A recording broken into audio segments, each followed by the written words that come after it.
আপনি কি জানেন এখন নগদ থেকে সরাসরি কোনো রকম ঝামেলা ছাড়াই বিকাশে টাকা পাঠানো যাচ্ছে? ওকে, কিভাবে এটি করবেন সম্পূর্ণ ভিডিওটি দেখুন, তাহলে বুঝতে পারবেন কিভাবে আপনার নগদ অ্যাকাউন্ট থেকে সরাসরি বিকাশে টাকা পাঠাবেন। প্রথমে আপনার নগদ অ্যাপসটি ওপেন করুন। নগদ অ্যাপসে আসার পর এখানে দেখতে পাচ্ছেন ট্রান্সফার মানি নামে একটি অপশন রয়েছে, সেখানে ক্লিক করবেন।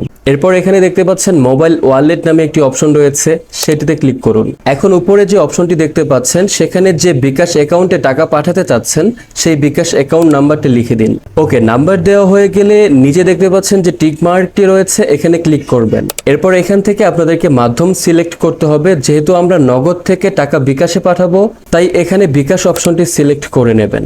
ওকে, এখন আপনি যত টাকা ট্রান্সফার করতে চাচ্ছেন সেটার অ্যামাউন্ট এখানে লিখে দিন।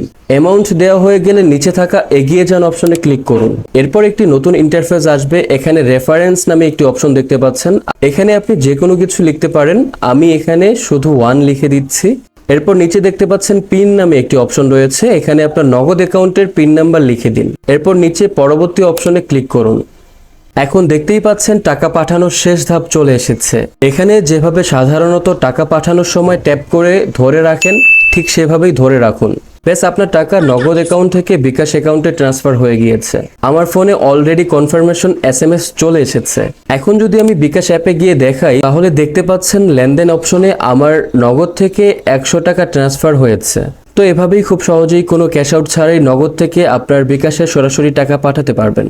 ওকে, সো গাইস, আরও এরকম টেক টিপস পেতে অবশ্যই চ্যানেলটি ফলো করে রাখুন। আর এটা ইউটিউব থেকে দেখলে অবশ্যই চ্যানেলটি সাবস্ক্রাইব করে পাশে থাকা নোটিফিকেশন বেল আইকনটি বাজিয়ে রাখবেন।